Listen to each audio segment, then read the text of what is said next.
Sebanyak 813 orang dari 190 sekolah TK TPA di Banjarmasin mengikuti kegiatan wisuda ke-34 tahun 2022 atau 1444 Hijriah. Ratusan santri ini diwisuda Wali Kota Banjarmasin di halaman Balai Kota Banjarmasin, Jalan R.E. Marta Dinata, Banjarmasin Tengah, besokan Minggu 9 Oktober 2022.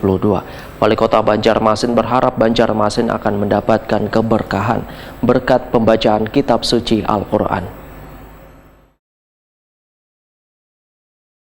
Sebanyak 813 orang dari 190 sekolah TK TPA di Banjarmasin mengikuti kegiatan wisuda ke-34 tahun 2022 atau 1444 Hijriah.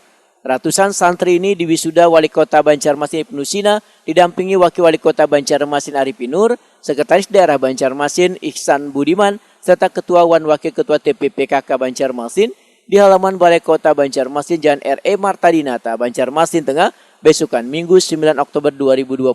Wali Kota Banjarmasin Ibnu Sina menyatakan sangat bangga dengan terselenggaranya wisuda akbar yang telah meluluskan ratusan santri dari pendidikan TK TPA. Ibnu Sina berharap Banjarmasin akan mendapatkan keberkahan berkat pembacaan kitab suci Al-Quran. Sementara itu Ketua DPD BKPRMI Banjarmasin Ihram Mubtesar Wetakuni Prima TV memudahkan kegiatan wisuda ini merupakan bagian dari rangkaian Hari Jadi Banjarmasin ke-496 tahun. Menurut Ihram Mubtesar, BKPRMI Banjarmasin baru kali ini mewisuda ratusan santri setelah pandemi COVID-19 yang melanda hampir 2 tahun. Mereka yang diwisuda, ujar Ihram Mubtesar, berasal dari jenjang sekolah TK wan TPA yang diharapkan bisa menjadi generasi Qurani dalam menyongsong masa depan yang lebih baik.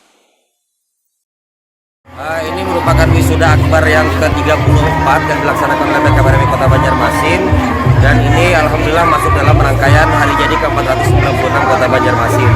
Jumlah santri yang mengikuti wisuda pada hari ini berjumlah kurang lebih sekitar 813 orang. Mudah-mudahan mereka bisa menjadi generasi Qurani dalam menyongsong masa depan yang gemilang. Amin. Itu dari berapa banyak sekolah atau di? Kurang lebih hampir sekitar 190 unit yang mengikuti ini. 190 unit? Ya. Itu kelasnya dari berapa aja tuh? Kenapa? Kelasnya dari berapa aja maksudnya? Dari TKA dan TPA. Ini yang ke agenda tahunan kah atau memang? Ya, memang wisuda ini adalah agenda tahunan BKPRMI. Alhamdulillah kita sudah usai dari pandemi dan kita bisa melaksanakan dari tahun 2021 kemarin dan juga di tahun 2022 ini. Dan kami mengucapkan terima kasih banyak kepada pemerintah Kota Banjarmasin yang terus memberikan dukungan untuk BKPRMI dan juga pusat-pusat Kota Banjarmasin. Melihat antusias nih dari anak-anak dan para orang tua seperti apa nih? Sudah pasti sangat antusias, baik orang tua, anak-anaknya juga dan juga masyarakat Kota Banjarmasin.